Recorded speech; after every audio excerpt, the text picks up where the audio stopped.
নমস্কার বন্ধুরা, কেমন আছেন সবাই? গল্প যেখানে সত্যি চ্যানেলের আরো একটি নতুন গল্পে আবারও আপনাদের সকলকে স্বাগত জানাই। আচ্ছা, মৌচাক ছবির ডক্টর গুপ্তকে মনে পড়ে? যিনি বলেছিলেন, ওতে যৌবনের মজাটা আছে কিন্তু বংশবৃদ্ধির সাজাটা নেই। ডক্টর গুপ্ত মৌচাক ছবিতে বিধবা বিবাহ করেন ছক ভেঙে, নয়তো তাকেও নাকি ব্যাচেলার দেখে মেয়ের বাপেরা খেয়ে ফেলতো। তাই তিনি উত্তম কুমার মানে সীতেশের ভাই নীতীশ রঞ্জিত মল্লিককে বলেছিলেন, ক্যান্সার ছাড়া সব রোগের ট্রিটমেন্ট আমার জানা আছে, কিন্তু ব্যাচেলর ছেলের ওপর মেয়ের বাপেদের অপত্য স্নেহের ট্রিটমেন্ট আমার জানা নেই। 70-এর দশকে বাংলা ছবিতে পা রাখেন অমরনাথ। বাবা ছিলেন জনপ্রিয় অভিনেতা হরেন্দ্রনাথ মুখোপাধ্যায়। অমরনাথের প্রথম ছবি ছিল মেঘ কালো। এই ছবির মুখ্য চরিত্রে অভিনয় করেছিলেন সুচিত্রা সেন। এরপর কুহেলি, ছিন্নপত্র ছবিতে সুযোগ পান তিনি। তবে পরবর্তী সময়ে বসন্ত বিলাপ, মৌচাক, অগ্নিস্বর, স্বয়ংসিদ্ধা এবং বিদ্রোহী ছবিতে তার অভিনয় আজও দর্শক মনে রেখেছেন। বাংলা ছবির পাশাপাশি হিন্দি ছবিতেও তিনি প্রতিভার ছাপ রেখেছিলেন। এই আজকের গল্প শিল্পী অমরনাথকে নিয়ে। তার অভিনীত উল্লেখযোগ্য হিন্দি ছবিগুলি হল অমানুষ, ডিস্কো ড্যান্সার। হিন্দি সিরিয়ালেরও প্রথম যুগে ব্যারিস্টার বিনোদ এবং রমেশ সিপ্পির কিসমাতেও দেখা গিয়েছিল তাকে। বাংলায় জননী ধারাবাহিকেও দাপটের সঙ্গে অভিনয় করেছিলেন অমরনাথ। অজস্র বাংলা বাণিজ্যিক ছবিতে অভিনয় করেছেন, তার মধ্যে উল্লেখযোগ্য বেদের মেয়ে জ্যোৎস্না।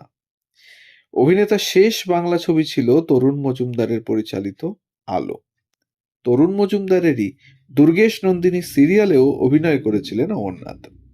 1933 সালের 11ই সেপ্টেম্বর কলকাতায় জন্মগ্রহণ করেন অমরনাথ। ফিল্মি পরিবারেই অমরনাথের বেড়ে ওঠা, তাই নাটক এবং চলচ্চিত্রের ওপর ঝোঁক ছোট থেকেই ছিল।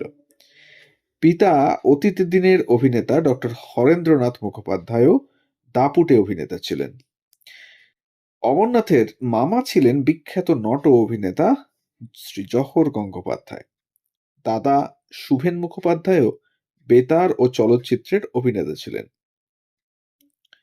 যৌবনে ভবানীপুরের তরুণ কুমার, রবি ঘোষ, জোছন দস্তিদারের সঙ্গে বন্ধুত্বের মাধ্যমে নাটকের দলে তিনি যোগ দেন। মঞ্চ ও রেডিওতে চলত তার অভিনয়।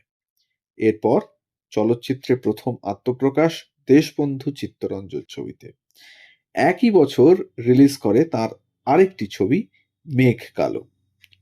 তাই কোথাও কোথাও পাওয়া যায় মেঘ কালো তার প্রথম ছবি, আবার কোথাও পাওয়া যায় দেশবন্ধু চিত্তরঞ্জন। এই মেঘ কালো ছবিতে নায়িকা নায়িকা বলা ভুল হবে, মহানায়িকা সুচিত্রা সেন অভিনয় করেন এবং পার্শ্ব চরিত্রে ছিলেন তিনি। হার মানা হার ছবিতে সুচিত্রা সেনের বড় দাদার রোল করেন তিনি, যদিও এই দাদা কিছুটা ভিলেন। অমরনাথের স্ত্রীর রোল করেন ললিতা চট্টোপাধ্যায়। এরপর বহু বাংলা ছবিতেই দেখা গেছে তাকে, যেরকম প্রথম প্রতিশ্রুতি, ছিন্নপত্র, স্ত্রী, বসন্ত বিলাপ। বসন্ত বিলাপে তো অনুপ কুমারের দাদা মেন মাস্টার মাইন্ড। এই ছবিতে অমরনাথের স্ত্রীর ভূমিকায় কণিকা মজুমদারও ছিলেন।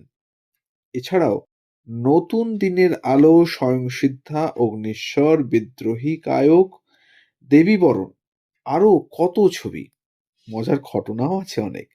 সেবার আগমন ছবিতে অমরনাথ শুটিং করছেন, হঠাৎ তরুণ মজুমদার বলে উঠলেন, যেন একটা আস্ত শুয়োর ক্যামেরায় ঢুকলো। তনুবাবু গম্ভীর হলেও এমন রসিকতা করতেন। তরুণ মজুমদারকে ভীষণ ভালোবাসতেন অমরবাবু। তাই তরুণ মজুমদারের প্রয়াণের খবরে ভীষণ কষ্ট পেয়েছিলেন তিনি। তবে কোনো মিডিয়াই তার কাছে তরুণ মজুমদারের স্মৃতিচারণ শুনতে চাননি, কারণ আড়ালেই ছিলেন অমরনাথ। বাংলা ধারাবাহিকে একসময় অনেক কাজ করেছেন। তার লম্বা চওড়া চেহারা ছিল, হিন্দি ভালো বলতে পারতেন, ভরাট কণ্ঠস্বর ছিল, তাই পাঞ্জাবি, মারোয়ারির চরিত্রে তিনি অনেক কাজ করেছেন পেশাদার রঙ্গমঞ্চেও। বড় অভিনেতা হওয়া সত্ত্বেও তিনি ছোট ছোট পার্শ্ব চরিত্রে জায়গা পেতেন। তবু তাতেই তিনি তার জাত বুঝিয়ে দিতেন এবং বাংলা ও হিন্দি ছবিতে সমান্তরালভাবে কাজ চালিয়ে গেলেও এই শিল্পী শেষ জীবনে কিছুটা আড়ালেই ছিলেন। অন্তরালে তিনি যে জীবিত আছেন তাই জানত না ইন্ডাস্ট্রির বহু লোকজন। দর্শকরা তো ভুলেই গিয়েছিলেন। শেষ বিদায়ে বাংলা ছবি ইন্ডাস্ট্রির কারো শ্রদ্ধা পাননি এই অভিনেতা। তিনি নিজেও চাননি হয়তো। 25শে মে 2023 সালে অভিনেতা অমরনাথ মুখোপাধ্যায় পরলোক গমন করেন। 1975 সালে শক্তি সামন্তর ডবল ভার্সন অমানুষ ছবিতে অভিনয় করে হিন্দি ছবিতে অমরনাথের ভাগ্য খুলে যায়। বেশ কিছু হিন্দি ছবি সিরিয়ালের পরের পর কাজ করেছেন তিনি। সেই কারণেই অভিনেতা মুম্বাইতে থেকে যান। থান দৌলত, ধোঁয়া, মহাবলী হনুমান, ডিস্কো ড্যান্সার এসব ছবিতে কাজ করেন তিনি। রেখা অভিনীত ঋষিকেশ মুখোপাধ্যায়ের খুবসুরত ছবিতেও অমরনাথ ছিলেন একটি গুরুত্বপূর্ণ ভূমিকায়।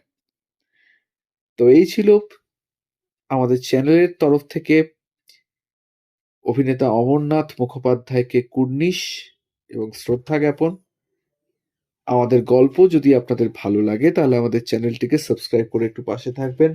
বেল আইকনটিকে প্রেস করতে ভুলবেন না যাতে পরবর্তী গল্প খুব তাড়াতাড়ি আপনাদের কাছে পৌঁছে যায় তার জন্য। আর আমাদের ইনফরমেশনস যদি ভালো লাগে তাহলে একটা লাইক, কমেন্ট আর শেয়ার করতে ভুলবেন না যাতে আমরা পৌঁছে যেতে পারি আরো অনেক মানুষের কাছে। সবাই ভালো থাকুন আর শুনতে থাকুন গল্প, যেখানে সত্যিই আমরা থাকছি প্রতিদিন নতুন নতুন গল্প নিয়ে, ঠিক সকাল 9টা থেকে 9টা 30 মিনিট। ধন্যবাদ।